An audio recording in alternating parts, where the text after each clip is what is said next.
My daughter-in-law cornered me by the fireplace she had repainted without my permission and announced I'd be staying in the guest house for Christmas.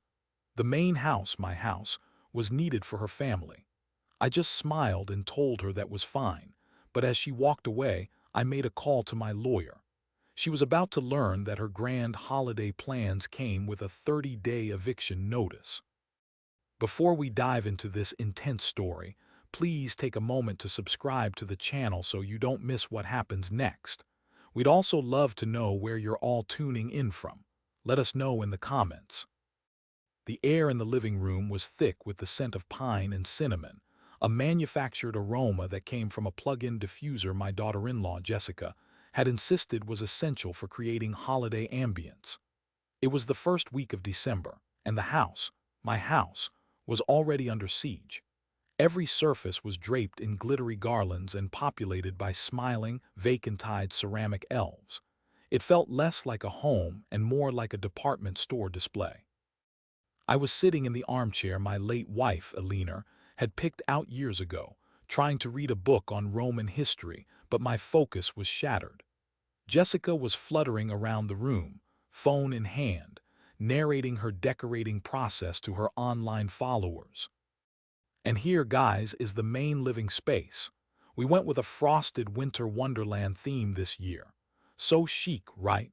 She chirped, panning her phone across the room. Her lens lingered for a second too long on me, and I could almost feel the unspoken caption, featuring the resident antique.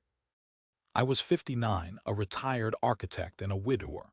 This house was more than brick and mortar to me. It was a blueprint of my life with Eleanor. I had designed every inch of it. The way the morning light hit the breakfast nook, the sturdy oak beams in the vaulted ceiling, the hidden reading corner in the library, each detail was a memory, a testament to a shared dream. After Eleanor passed away 3 years ago, the silence in these halls became a roaring beast. That's why when my son Mark and his wife Jessica suggested moving in, I agreed. Mark was a high school history teacher and Jessica was a lifestyle influencer.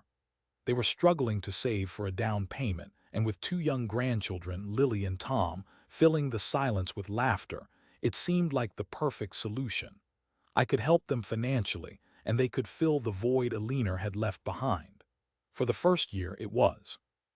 But slowly, subtly, the tide began to turn. It started with small things. Jessica replaced Eleanor's beloved floral curtains with sterile gray blinds. She declared the cozy wood-paneled study depressing and painted it a stark white, turning it into her backdrop for sponsored posts. My opinions were brushed aside with a breezy, "Oh, James, this is just what's in style now." My son Mark, a man I loved dearly, was a born peacemaker. He'd just give me a helpless shrug, his eyes pleading with me not to start a fight with his wife. I retreated, telling myself it was a small price to pay for having my family close. I let them have the main wing of the house, taking a smaller bedroom for myself. I ate what they cooked, watched what they watched, and learned to bite my tongue. I mistook my sacrifice for harmony. That afternoon, Jessica ended her live stream and walked over to me, her smile bright but her eyes holding a clinical distance. "James, can we chat for a sec?" I placed my bookmark in my book. "Of course, Jessica, what's on your mind?" She perched on the edge of the ottoman, a practiced move that was both casual and commanding. "So, as you know, my parents and my sister's family are coming for Christmas week. We're all so excited. It's going to be a full house." "That's wonderful," I said genuinely. I had always liked her parents. "It is," she beamed. "But it's created a bit of a logistical puzzle. We're just bursting at the seams. Mark and I were talking, and we've come up with a solution that we think works best for everyone." I waited, a knot of apprehension tightening in my stomach. I knew this tone. It was the same one she used before announcing she was getting rid of Eleanor's antique vanity. "We've decided that you'll be staying in the guest house for that week," she announced, as if offering me a promotion. "It just makes the most sense. It's got its own bathroom and a little kitchenette. It'll be like your own private little retreat. And most importantly, it frees up your room and the main upstairs bathroom for my parents. The kids need the space to run around without disturbing anyone." I stared at her, the words echoing in the pine-scented air. The guest house. It was a charming but small cottage at the edge of the property, originally designed as my personal studio. It was a place I went a sketch to think. It was not a residence. She was banishing me from my own home during Christmas, the first holiday Alina and I had spent in this house, and framing it as a favor. My first impulse was to erupt, to remind her that the very ground she stood on was mine, paid for by a lifetime of my work, sanctified by my love for my late wife. I wanted to ask her if she planned on moving my son into the shed to make room for her sister's dog. But then I saw the cool, calculated challenge in her eyes. She was expecting a fight. She was ready to paint me as a difficult, selfish old man who couldn't make a small sacrifice for the family. Mark would be pulled into the middle, and Christmas would be ruined by a cloud of resentment. So I did something else. I summoned a calm I didn't feel, a mask of gentle compliance. I gave her a small, tight smile. "Whatever works for you, dear," I said, my voice even. "I wouldn't want to be in the way." A wave of triumphant relief washed over her face. She had won, so she thought. "Oh, wonderful," she gushed, patting my knee. "I knew you'd understand. You're always so easygoing. I'll have Mark help you move a few things over next weekend." She stood up and glided away, already pulling out her phone, probably to announce her victory to her sister. I watched her go, the smile on my face melting away. The scent of cinnamon and pine suddenly felt suffocating. In that moment, the years of quiet compromises, of biting my tongue and stepping aside, coalesced into a single, hard point of clarity. I had been so afraid of losing my family that I had allowed myself to be erased from my own life. Jessica didn't see me as a father-in-law or the patriarch of the family. She saw me as a landlord, and a very lenient one at that. The betrayal wasn't just about a room. It was about respect, memory, and dignity. And I realized with a chilling certainty that it was time to remind her who the landlord really was. The rest of the evening passed in a blur of forced pleasantries. At dinner, Jessica was performatively cheerful, recounting her conversation with me to Mark as if she had successfully negotiated a complex peace treaty. "Your dad was so sweet about it," she said, passing the salad bowl. "He completely gets that we need the space. He's happy to have his own little private cottage for the holidays." Mark glanced at me, a flicker of concern in his eyes. He knew me better than that. He knew my love for this house, for the traditions Alina and I had built within its walls. Christmas morning in the main living room, watching the grandkids open presents by the grand fireplace I had designed, that was non-negotiable. Or it used to be. "Dad, you're really okay with this?" Mark asked, his brow furrowed. I looked at my son, a good man with a heart torn between the woman he loved and the father who raised him. I couldn't put him in the crossfire. Not yet. The battle had to be mine alone. "It's fine, son," I said, managing another placid smile. "It's only for a week. We'll make it work." Mark relaxed, accepting my answer because it was the easiest path. The path of least resistance was a well-worn trail in their marriage, and I had been the one paving it for him. Later that night, unable to sleep, I stood by the large window in my bedroom, looking out at the silhouette of the guest house against the moonlit sky. My private little retreat. It felt more like a cell waiting to be occupied. The next day, the small aggressions continued. I came downstairs to find a new, ridiculously oversized coffee machine on the counter, having replaced the simple drip brewer Alina and I had used for 20 years. "Look what came," Jessica announced. "It's a Galetti 5000. It does everything. I got a great brand deal on it. I'll show you how to use it, James, but it's a bit complicated. Maybe just let me or Mark make your coffee for you." The implication was clear. You're too old to understand this. I just nodded, pouring myself a glass of water instead. That afternoon, I called her bluff. I went out to the guest house, a dusty but solid little building. I spent an hour there measuring the space, checking the plumbing and the heating. It was a well-built structure. Of course it was, I had built it. As I walked back toward the main house, I saw Jessica through the kitchen window. She was on the phone, laughing, one hand on her hip. She gestured dismissively toward the guest house as she spoke. Even from a distance, I could read the contempt in her body language. She saw me approaching, and her expression shifted instantly into one of saccharine concern. She met me at the back door. "How is it out there?" she asked. "We should probably get an exterminator to check it out before you move in, and I'll buy some of those air fresheners. It's probably a bit musty." "It's fine, Jessica. The foundation is solid and the air is clear," I replied, my voice devoid of warmth. I walked past her, into the house that was starting to feel less and less like my own.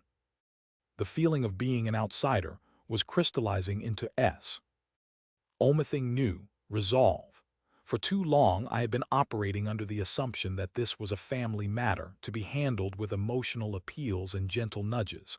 I was wrong. For Jessica, this was a transaction. She was a tenant who had stopped paying her rent, the currency of which was not money but respect and gratitude. And when a tenant violates the terms of an agreement, you don't argue. You send a formal notice. My mind, accustomed to the precision and logic of architectural blueprints, began to formulate a new plan. A plan built on legal foundations, not emotional ones. Jessica and Mark were living here on my goodwill without a lease. In the eyes of the law, they were tenants at will. I had been generous, providing a home for my son and his family. I had given them stability, a beautiful place to raise their children, and freedom from financial strain. In return, I was being demoted to an outbuilding.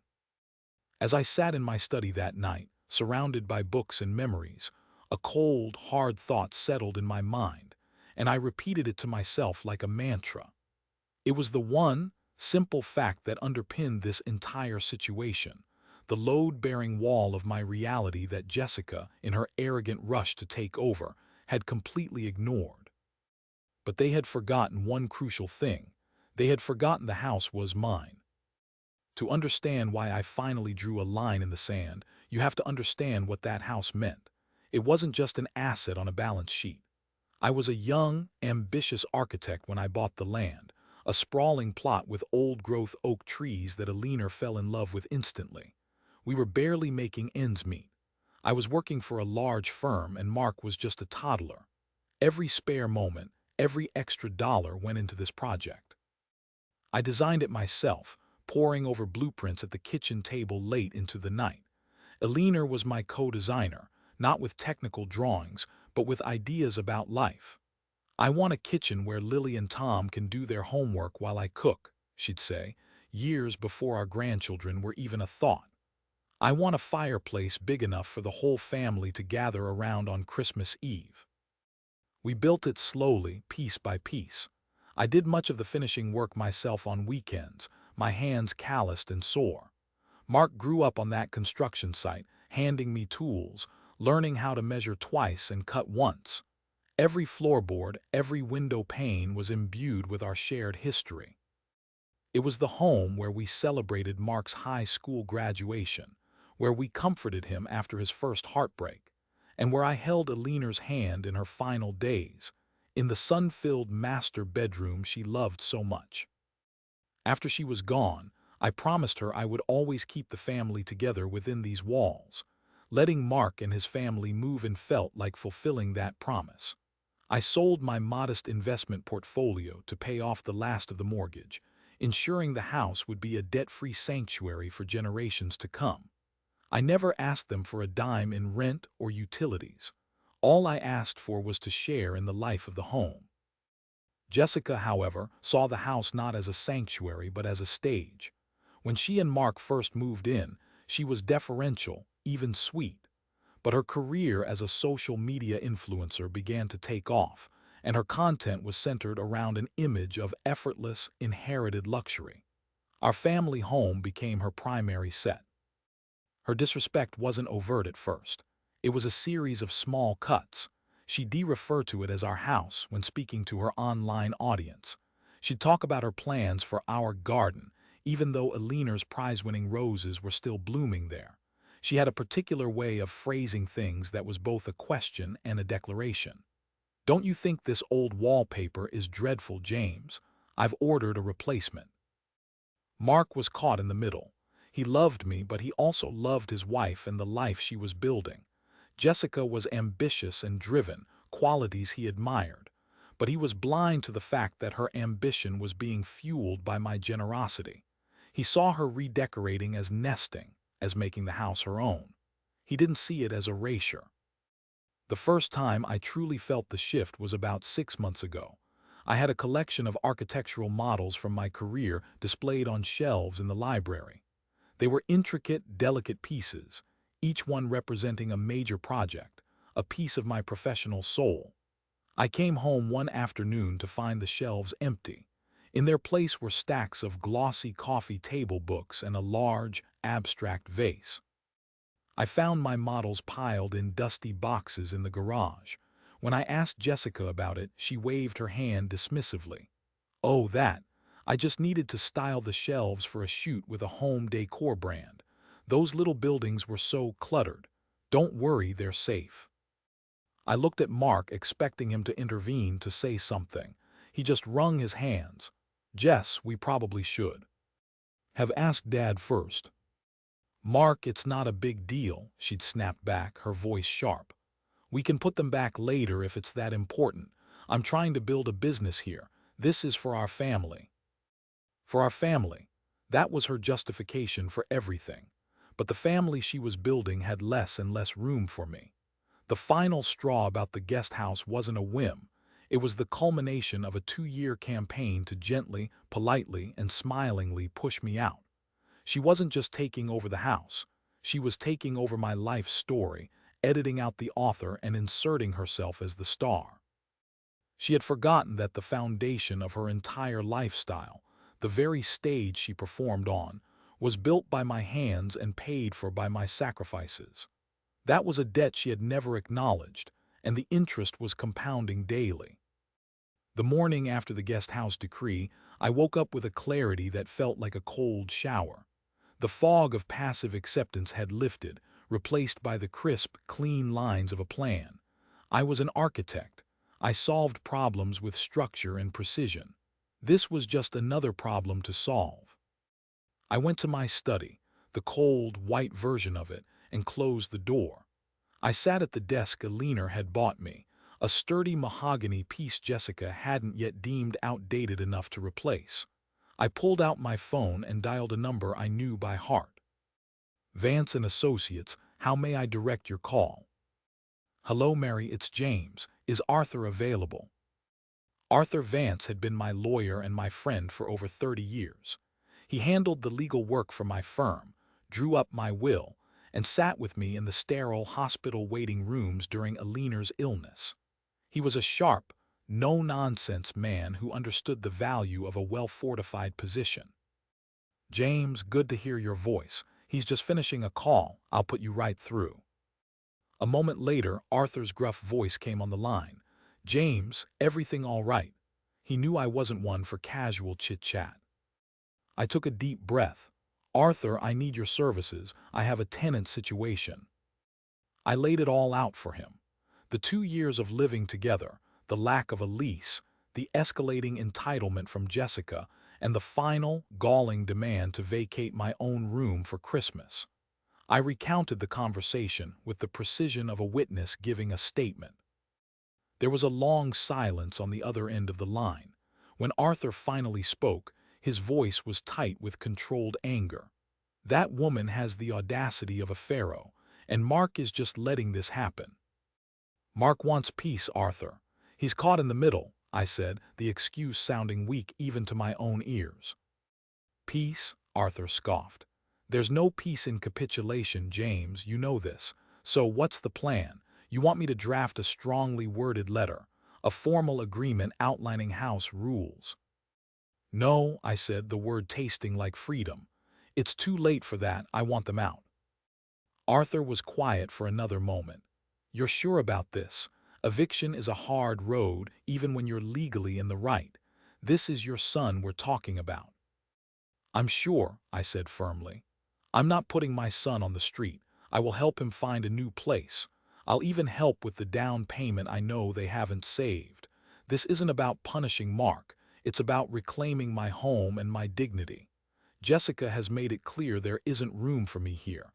I'm simply taking her at her word. I could almost hear Arthur nodding in approval.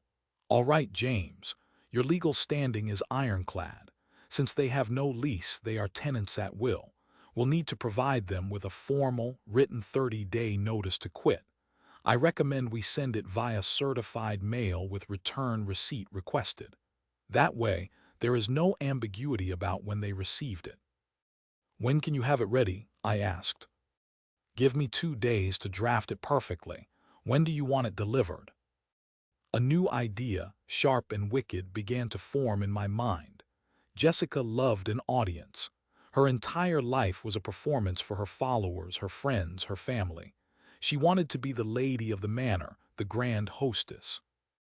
Jessica is throwing a big Christmas kickoff party next Saturday, I said, for her family and friends, a real show. I want the notice delivered then, in the middle of the party. Arthur let out a low whistle. James, that's cold-blooded. I love it. It's the kind of strategy that wins wars. She's made this a public spectacle, Arthur, I replied, my voice hard. She can deal with the consequences publicly. Consider it done, he said. I'll have a courier scheduled for Saturday afternoon. Just text me the time the party starts. And James, I'm proud of you. Alina would be too. Hanging up the phone, I felt a weight lift from my shoulders, a weight I hadn't realized I'd been carrying. I was no longer a passive observer in the dismantling of my own life. I was the architect again, drawing up new blueprints. The week that followed was a strange performance. I was polite, distant, and compliant. I helped Mark move a small bed, a suitcase of my clothes, and a box of books to the guest house. He was apologetic and uncomfortable through the whole process. Dad, I'm really sorry about this. I know it's not ideal, he mumbled, avoiding my gaze. It's all right, son, I said, patting his shoulder. I felt a pang of sadness for him. He was a good man manipulated by a master, but he was a grown man, and it was time he faced the consequences of his inaction. Jessica, meanwhile, was in her element. Boxes from high-end retailers arrived daily. She hired a catering company for her party. She spoke endlessly about her menu, her guest list, and the brand synergy she was creating. She was so absorbed in her performance of ownership that she never once stopped to check if she actually held the title. She had forgotten the most important rule, the one I had taught Mark on the construction site all those years ago. Before you build anything, you make sure the foundation is sound. Her entire castle was built on sand. As the day of the party approached, Jessica's behavior grew more audacious.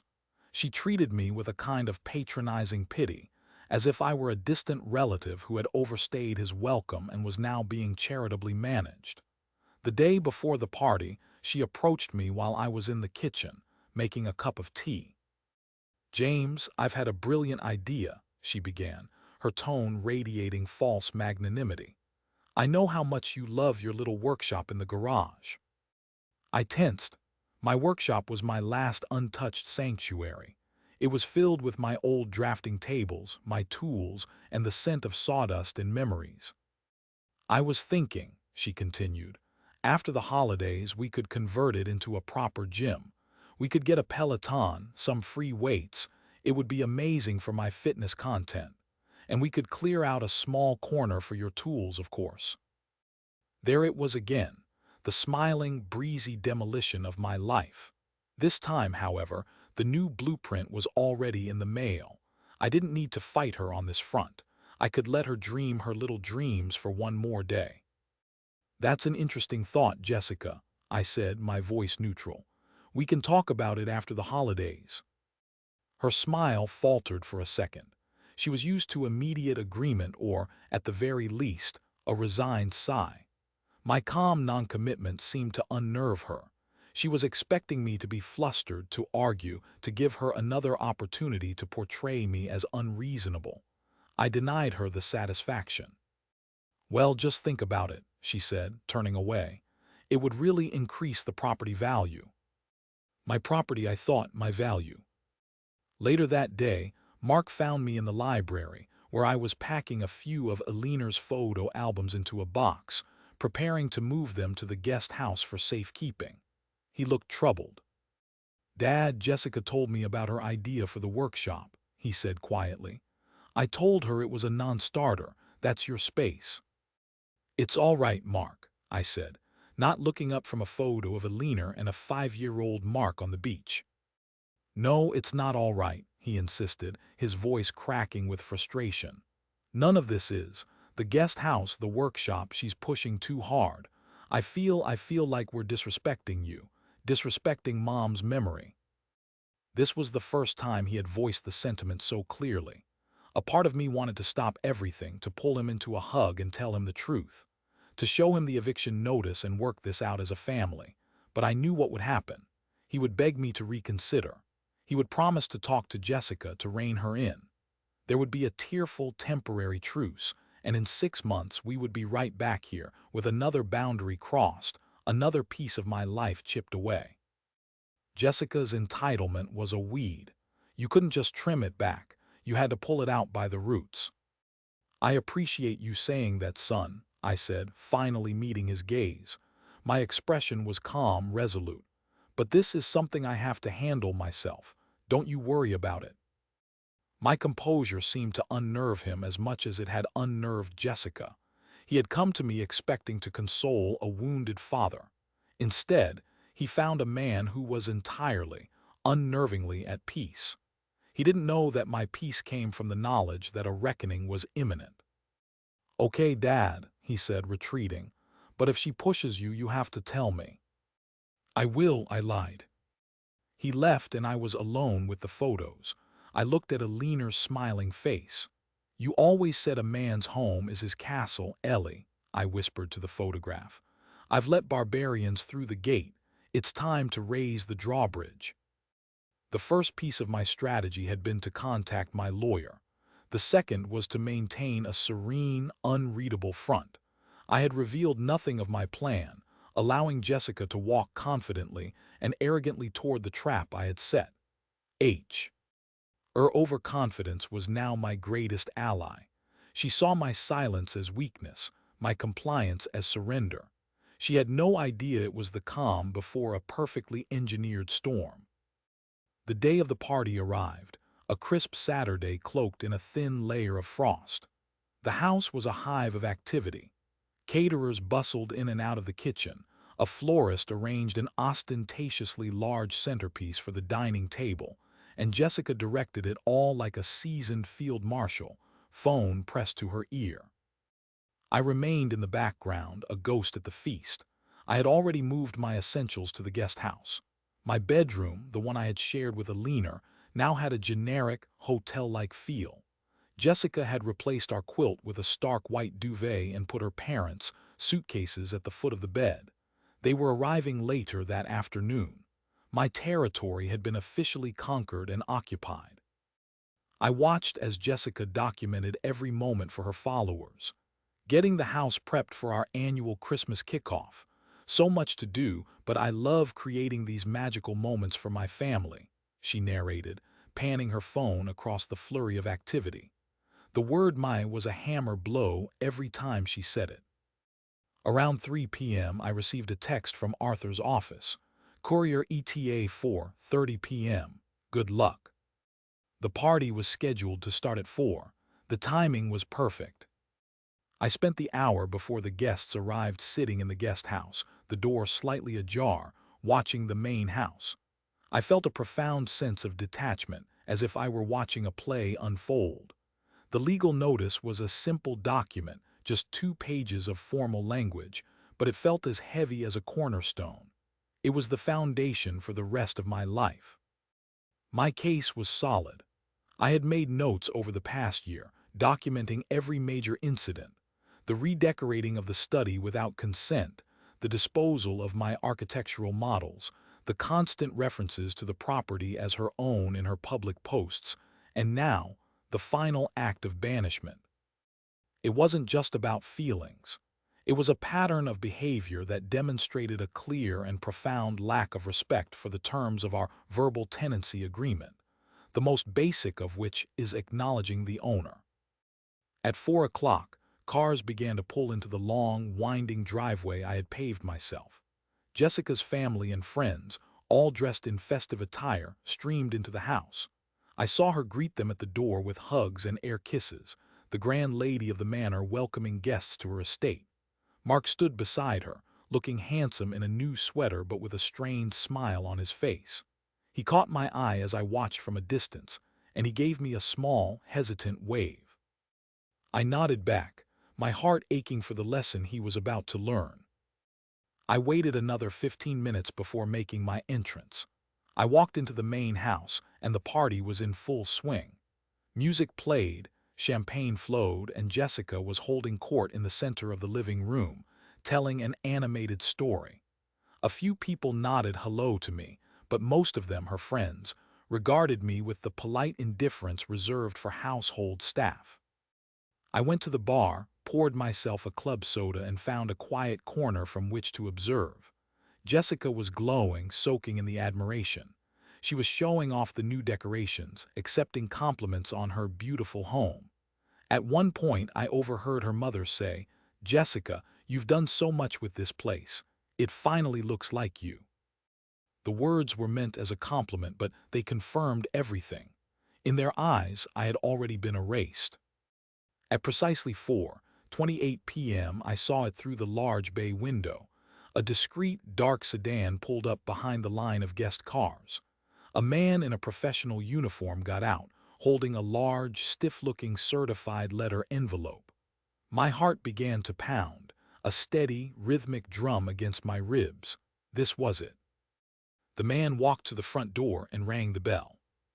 The doorbell chimed, a clear, piercing sound that cut through the party chatter. Jessica, who was in the middle of a toast, paused with her champagne flute raised.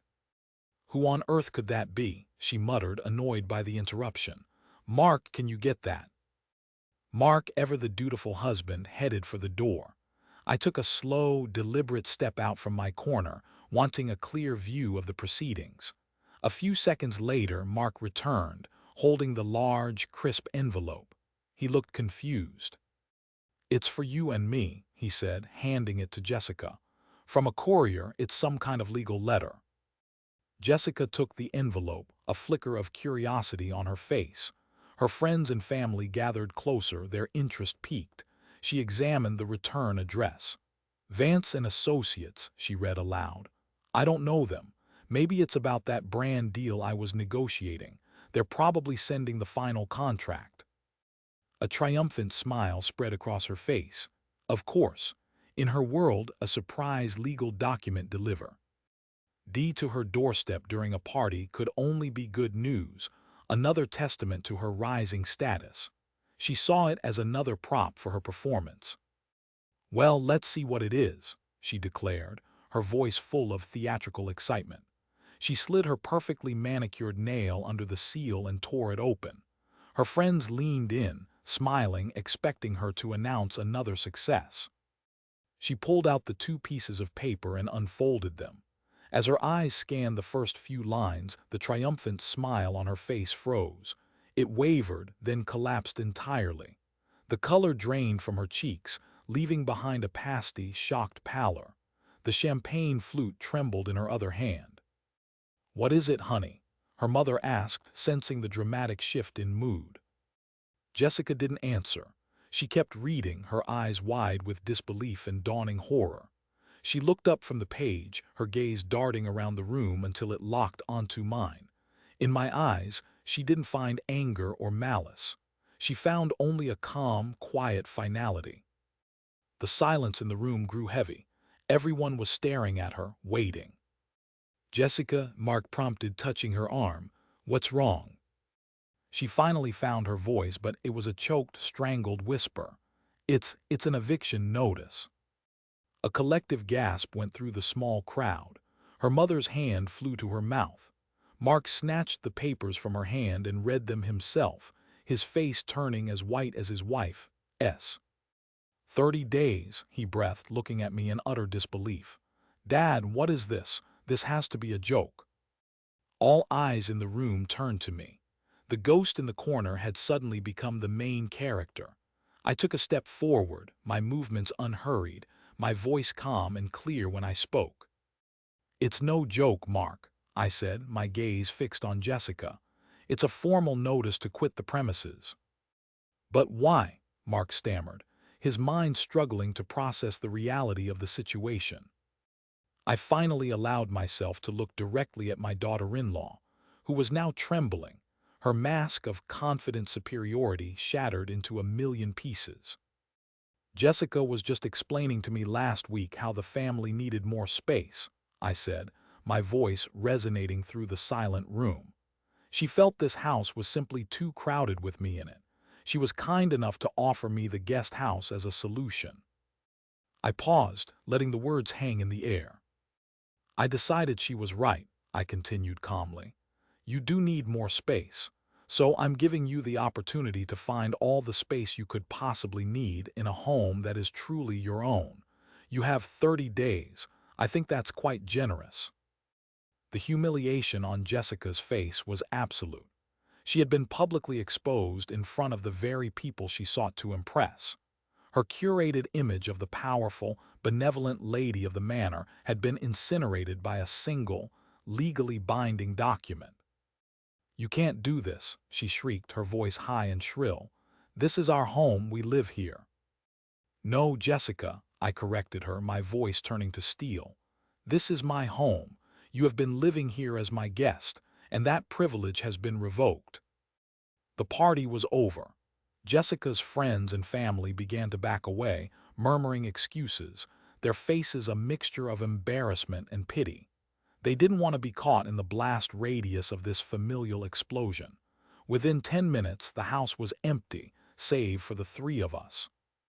The silence that remained was deafening, broken only by Jessica's ragged sobs and Mark's stunned, heavy breathing. The war was over. The victory was mine. But as I looked at my son's devastated face, it felt nothing like winning. The immediate aftermath was ugly. Jessica rounded on me, her grief and humiliation twisting into pure fury. She called me cruel, manipulative, and selfish.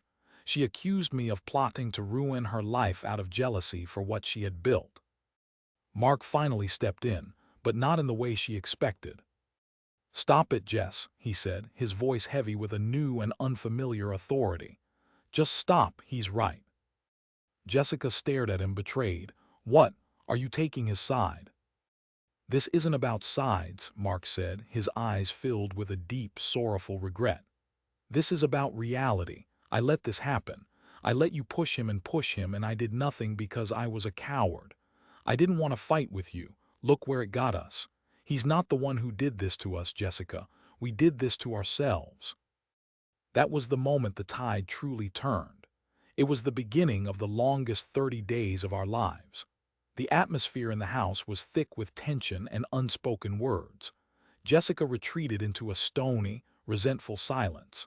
She and Mark began the process of packing up their lives, the mountain of possessions she had accumulated now looking less like a symbol of success and more like a burden. I did what I promised. I met with Mark alone and transferred a significant sum of money to his bank account, more than enough for a down payment, on a respectable house in a good school district. This isn't a reward, son, I told him, as we sat at the kitchen table, the Galetti 5000 looming between us like a monument to their folly. It's what I would have done for you anyway if you had just come to me as a son asking for help, instead of a tenant trying to take over. He broke down, apologizing for his weakness, for his blindness, for failing both me and the memory of his mother. It was a painful conversation, but a necessary one. We were clearing away the rubble, searching for a new foundation to build on. Jessica refused to speak to me, but I knew from Mark that they were in intense marriage counseling. Her future with my son was conditional on her confronting her own behavior. A week before they were set to move out, an envelope appeared on the hall table. It was addressed to me in her handwriting. Inside was a short, terse letter of apology. It lacked warmth, but it contained the two words I needed to hear. I'm sorry. It was a start. The day they moved out was quiet and gray. I watched from the window as the moving truck pulled away, taking my son, my grandchildren, and my tumultuous daughter-in-law with it. The silence that descended on the house was different this time. It wasn't the roaring, grief-stricken silence I had felt after Alina died. It was a peaceful, clean silence. The silence of order restored. I spent the next week reclaiming my home. I moved my things back into the master bedroom. I returned my architectural models to their shelves in the library. I brewed coffee in my old, simple machine. Each small act was an affirmation of my existence. I was no longer an antique to be tolerated, but the master of my domain. Christmas that year was quiet. Mark and the kids came over on Christmas morning. Jessica did not. It was strained and a little sad, but it was honest. As I watched Lily and Tom open their presents by the fireplace, I felt a flicker of hope. The relationship with my son is a work in progress. He calls me every day. We are rebuilding, slowly and carefully. He and Jessica are still together, working through their issues in a new house that is theirs, a house they are paying for themselves. Jessica's social media presence has changed. It's less about performative luxury and more about authentic living. Perhaps she learned something after all.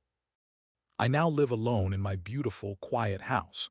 Sometimes the silence is still a challenge, but it no longer feels like an absence. It feels like peace. I had to risk losing my family to save myself, and in doing so, I may have given them a chance to become a real family again. I raised the drawbridge, and in the stillness of my reclaimed castle, I finally found my way home.